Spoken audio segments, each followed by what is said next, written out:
नमस्कार दोस्तों, कैसे हैं आप? आई होप आप सब अच्छे होंगे। एक बार फिर प्रस्तुत हूँ मैं आपके सामने।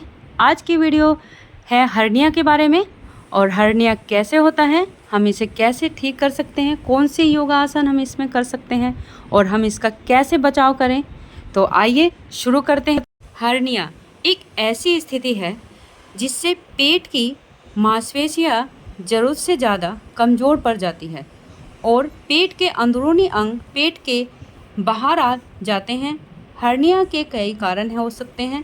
पेट की मांसपेशियों के कमज़ोर होने की वजह या तो जन्म से ही हो सकती है या सर्जरी के बाद हो सकती है या फिर व्यायाम न करने से भी हो सकती है।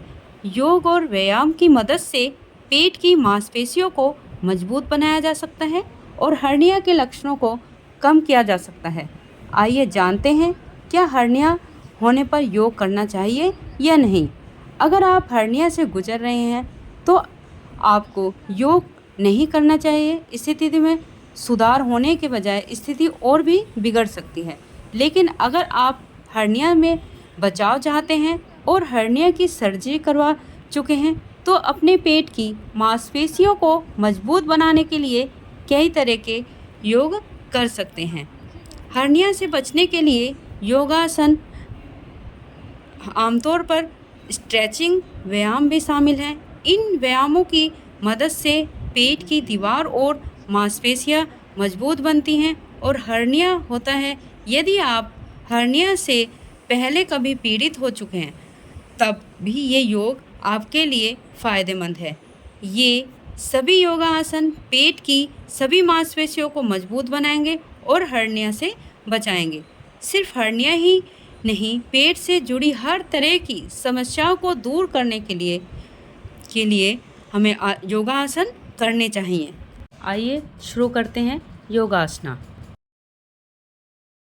सबसे पहले हम दंड आसन की स्थिति में बैठ जाएंगे और फिर हम अपने लेफ़्ट पैर को नितंब के नीचे रखेंगे और फिर राइट पैर को रखेंगे और अपनी कमर को सीधे करते हुए और अपने दोनों हाथ को अपने घुटने पर रखेंगे और कमर को सीधे करते हुए बैठ जाएंगे।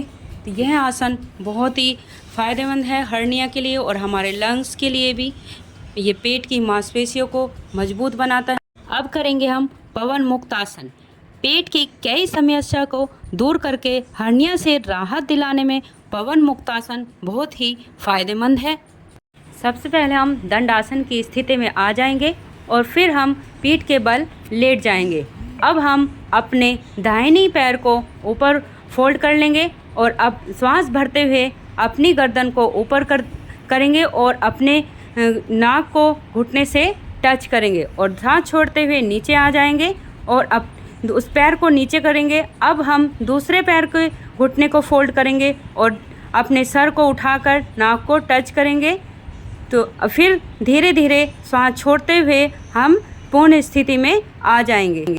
अब हम दोनों घुटनों को एक साथ फोल्ड करेंगे और फिर ऐसे ही श्वास भरते हुए ऊपर जाएंगे और अपनी नाक को घुटने के बीच में लाएंगे और यहाँ पर 15 से 10 सेकंड होल्ड करेंगे और फिर धीरे धीरे श्वास छोड़ते हुए नीचे आ जाएंगे और पूर्ण स्थिति में वापस आ जाएंगे।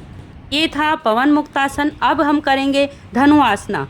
हम अब उल्टे लेट जाएंगे और दोनों पैरों को ऊपर उठा के दोनों हाथों से पैर के पंजे को पकड़ेंगे और श्वास भरते हुए दोनों पैरों को और सर को ऊपर की तरफ उठाएंगे। 10 से 15 सेकंड हम यहाँ पर होल्ड करेंगे और इसी स्थिति में रहेंगे। फिर धीरे धीरे श्वास को छोड़ते हुए पूर्ण स्थिति में हम आ जाएंगे। तो ये था धनु आसन। करते हैं हम उष्ट आसना। इस आसना से हमारी स्पाइन बहुत ही फ्लेक्सिबल हो जाती है और हमारी बॉडी एक्टिव रहती है और इससे हमारी नसें भी बहुत ही मजबूत हो जाती हैं। आइए अब हम करते हैं उष्ट आसना।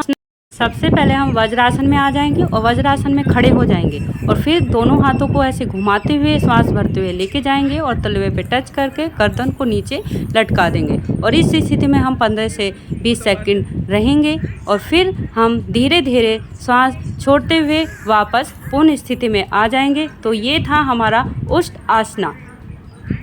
अब करेंगे हम नौका आसन। यह आसन हमारे पेट की चर्बी को कम करता है और इसके बहुत सारे बेनिफिट्स हैं।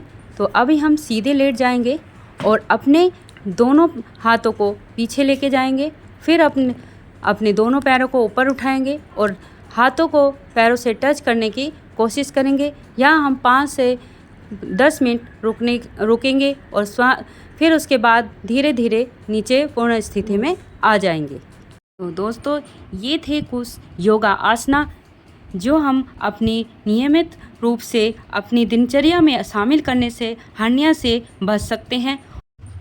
इसकी कुछ सावधानियां हैं जो इस प्रकार हैं, जैसे हमें स्मोकिंग नहीं करनी चाहिए। ज़्यादा दिनों तक खांसी रहती है तो इससे हर्निया हो सकता है, इसलिए खांसी ठीक न होने पर डॉक्टर से परामर्श लें। अधिक वजन न उठाएं। कोई भी ऐसा काम न करें जिससे पेट पर दबाव बने। खान पान में सुधार रखें।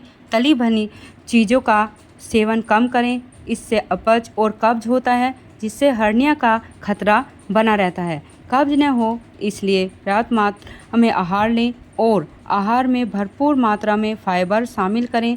वज़न को नियंत्रण में रखें, इसके लिए आप व्यायाम का सहारा ले सकते हैं। हर्निया न हो इसलिए योग ज़रूर करें।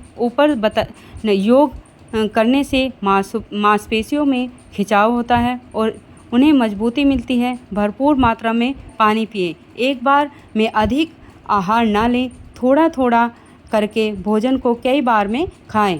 प्रोबायोटिक लें, जिससे दही का सेवन कर सकते हैं। दही में भरपूर मात्रा में प्रोबायोटिक पाया जाता है। अगर आप हर्निया से पीड़ित हैं तो खीरा और ककड़ी खाने से परहेज करें। फास्ट फूड या जंक फूड का सेवन बिल्कुल भी ना करें। अधिक नमक वाला खाना भी नहीं खाएं, इससे हाई बीपी और हर्निया को जोखिम बना रह सकता है। तो दोस्तों, ये थी हर्निया के ऊपर जानकारी और कुछ योगा आसना। अगर आपको कुछ ये योगा आसना करने में कुछ प्रॉब्लम होती है तो प्लीज़ अपने डॉक्टर से संपर्क कीजिए। तो ये आपको कैसी लगी वीडियो, तो आप प्लीज़ मुझे कमेंट में ये ज़रूर बताइए। और अगर आपको मेरी वीडियो पसंद आई है तो प्लीज़ मेरे चैनल को सब्सक्राइब कीजिए और शेयर कीजिए। तो नमस्कार।